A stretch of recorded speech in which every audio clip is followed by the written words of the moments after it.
Hello, everybody. Welcome to the Business Owner Spotlight Series. My name is Kelly Pites. I am the CEO of Action Coach Tidewater, Virginia.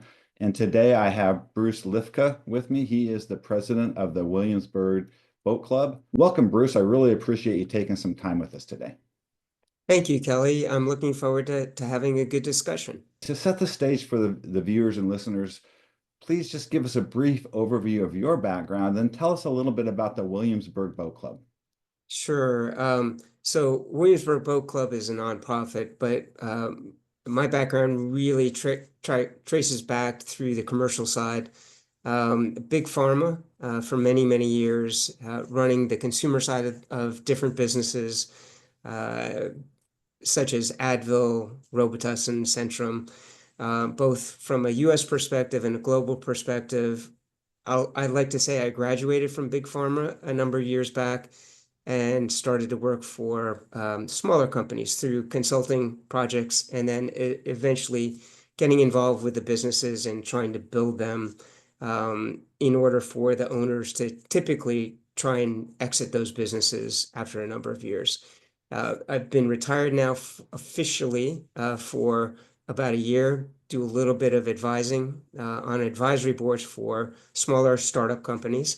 But probably back in roughly 2012, I got involved with the Williamsburg Boat Club. I started rowing in college out in Chicago, and rowing requires appropriate bodies of water, and it wasn't until we came back to Williamsburg, where we had really good access.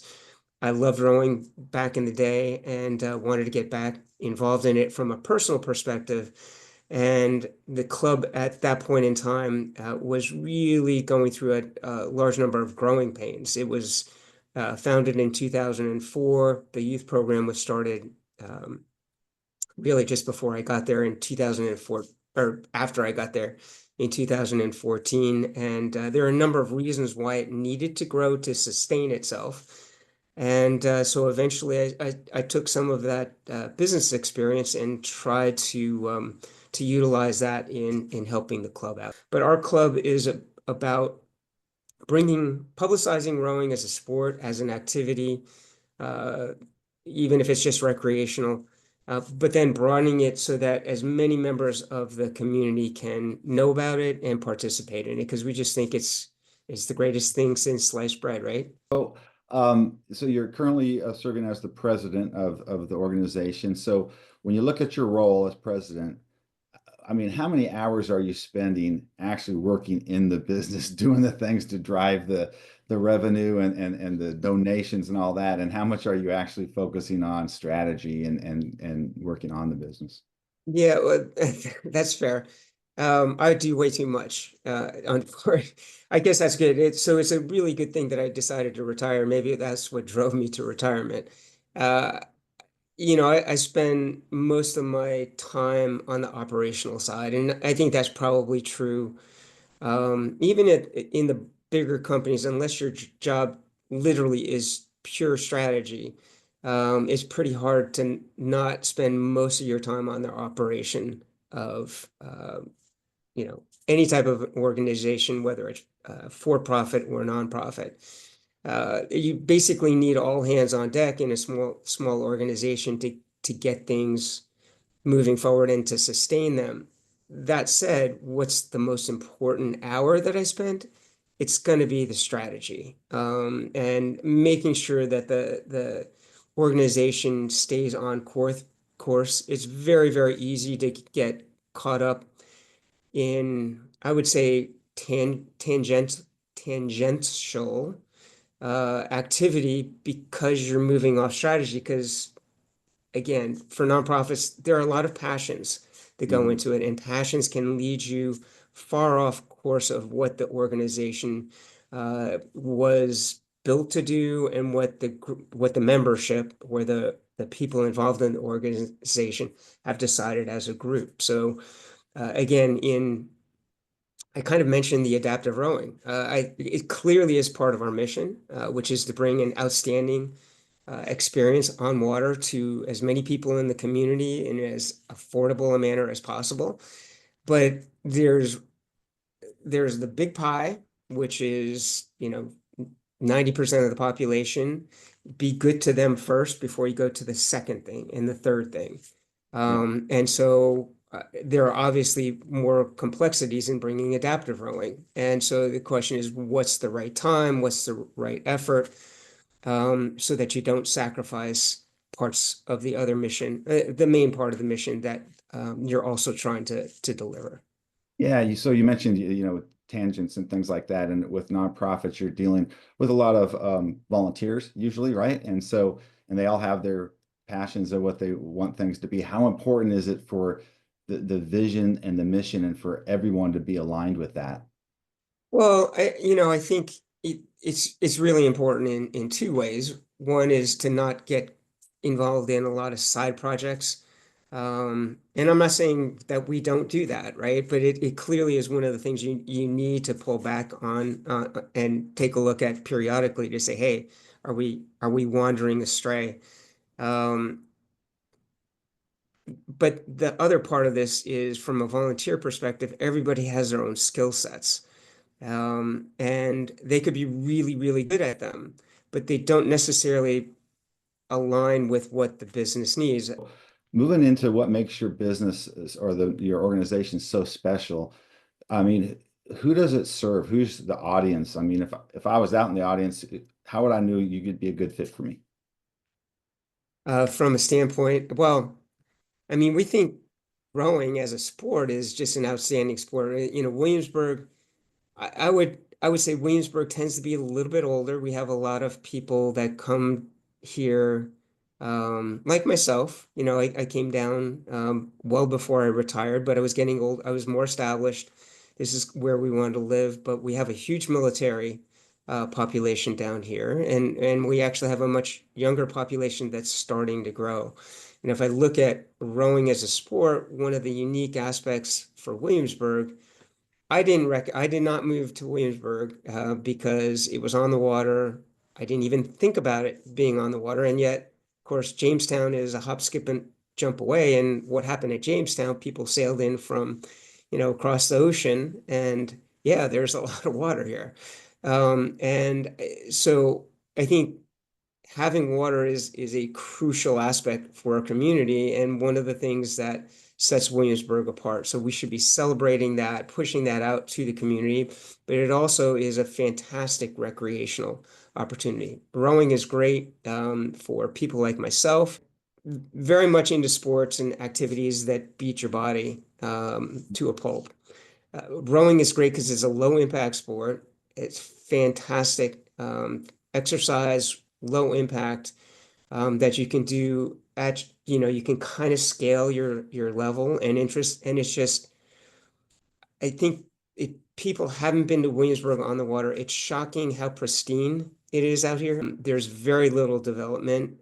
There's an incredible amount of wildlife on the river, and it's a fantastic experience. So our ability to deliver an outstanding experience on water is really easy. For the other populations, I think, we have a lot of military with kids coming in. Rowing's a sport you can pick up and be good at in a very short period of time, as long as you put in the work. And those kids seem to be pretty disciplined and good at working.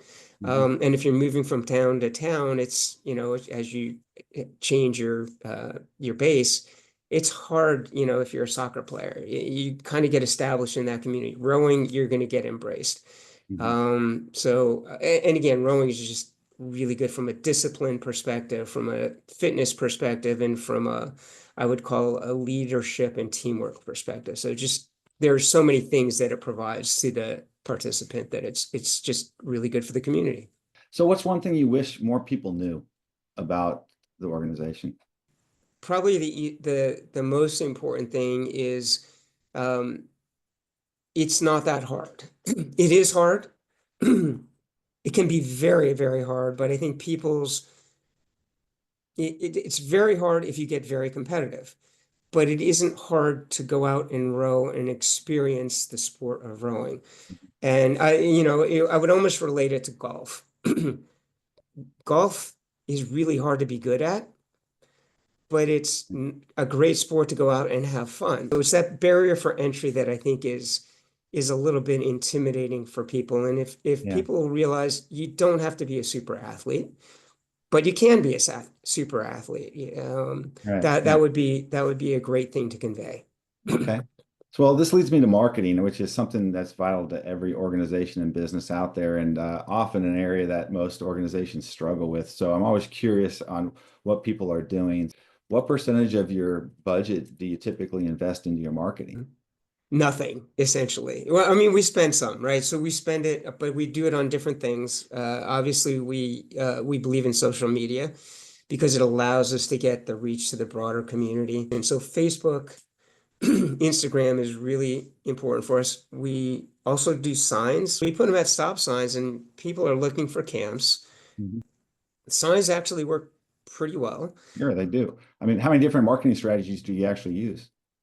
Obviously, Oh, the sign. not well, not marketing. I would say I wouldn't call these I would call these tactics rather than strategies, right?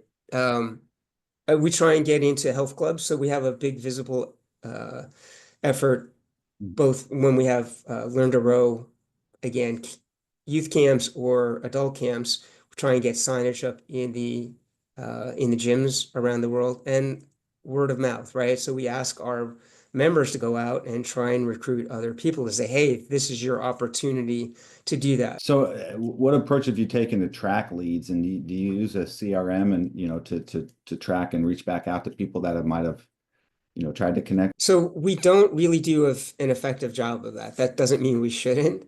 But we do keep email, right? So what we try and do, we do it on a short-term basis. We don't do it on a longer-term basis. It's challenging enough for us to keep our website relevant, our social media programs pushed out, both for our membership as well as for our outreach program. Having a CRM program is a step above where we're at from I would say the first thing we would probably do is try to get our alumni. Um, and for that, we do keep a list of people that have been past members. And a number of times we do reach back out to them, one for donations, but also to see if they want to come back out rowing if they're in the area. It's not unlike for adults, not unlike a health membership where, Right. hey, you're out for a year and then you want to come back in. Mhm. Gotcha. So, I mean, let's fast forward for a bit and look at what comes next for you. I mean, where do you see the organization in the next 3 to 5 years? Well, so I think we've built a really strong core program. So from a youth program, I think we want to continue to build middle school, which is always a challenge because they need more coaching to athlete ratios, Mhm. just because they can't do it. They need help getting the boats in the water. Yeah. The high school kids, I think we're trying to build that program probably another 10%, and then we'll be really comfortable. And we want to make sure we have kind of a 50-50 gender split. Again, it just makes sense from a scale number perspective for competitions. And then from the adult perspective, I think we have that's a weird one because we have a lot of recreational rowers. And I think we also have a lot of people that are not wounded, weekend warriors that really want to compete hard, and it's figuring out the right blend of how we mix the goals of both of those types of members so that we get the best out of it. So it's really improving what we have. And then beyond that, I think we tried really hard to work well, on the adaptive side, for example, we've piloted one or two rowers for that perspective, just to try and get the logistics. We're working with the park department to get handicap facilities. We have a huge fundraising program to get the buildings and the docks put in place at Chickahominy Riverfront Park. But there are certain things that we can do depending on the adaptive need. But that clearly is a place that we would like to be moving towards so that this sounds horrible because we're all about short term, but I would love to see the boat club in 5 years have a vibrant adaptive program because one of the, again, military and retired military and obviously the wounded warriors are a big part of the community here. And the closest they can go for good adaptive rowing program is Richmond, which happens to have the biggest or one of the biggest adaptive rowing programs in the country. So what's been your approach then to goal setting? What I try to do is what are the key drivers of the business. I call them the strategic imperatives, and one is going to be financial, just because again we're nonprofit, but that means we still need to make enough money to pay all of our bills, and we need the structure, right? So one, as an example, one of our strategic imperatives on financial is, well, make enough money to bring in more professional coaching. Again, that's making the experience better. Making sure we have appropriate financial policies in place so that we're well run financially. That's an important, what I would call a pillar of running an organization well. The operation, you need an operational one, which is making sure that those rowers that go out there, the membership, and the people that are trying it have an outstanding experience. That requires a whole bunch of things. In marketing, right? How do we get the word out and build our membership so that we can do all of these things? And then, of course, a facilities component. So we try and set goals for each of those key areas and, check progress as we're going. So we have seasons too, and we're always checking it. So I would say we're looking at that. Not in the structure that you would in a major corporation, but roughly quarterly. We're kind of checking in just because we're kind of, we have a winter season, a spring season, a summer season, and a fall season. And you're always looking at, okay, how did that season go? And are we set for the next season? Well, we've covered a lot of ground in our conversation today. As we begin to wrap up, I just have a few rapid fire questions. They're kind of quick, top of the head answers for each, okay? I sound scary, but okay. Okay, so what is the key to success for you? I think passion for what you're doing. Excellent. So if there's one piece of advice that you'd give somebody thinking about going into business for themselves or maybe starting a nonprofit, either one, what would you tell them? So I would tell them to have that, really like what you're going to do, because you're going to just immerse yourself in it. I would just make sure that you take that first step with your eyes open, because when passion can be blinding too. Yeah, absolutely. So if you had just to choose only one area of the organization that you could immediately improve tomorrow, what would it be? I would say project management. The if you have a good project manager, they can keep you on track. If you can execute really well, Mhm. it can make bad decisions okay, and it can make good decisions outstanding. Yeah, yeah, absolutely. So, before we get into the final question of the day, how can others learn more about the Williamsburg Boat Club and how can they get in contact? So Williamsburg, our website, williamsburgboatclub.org, not com. Or if you just Google Williamsburg Boat Club and go to our website, we have a lot of information on that. And honestly, if you're interested, we have a contact list of board members, and any board member will be more than willing to sit down. I answer everything that comes in, whether it's about joining us, whether it's about rowing in general. And that's part of our mission, is to spread the word. Excellent. So, last question, what inspires you most these days? I have to say that some of our kids inspire me the most. Bruce, that wraps up the interview. Nice job. Thanks so much for taking time with us today. It was a pleasure, Kelly.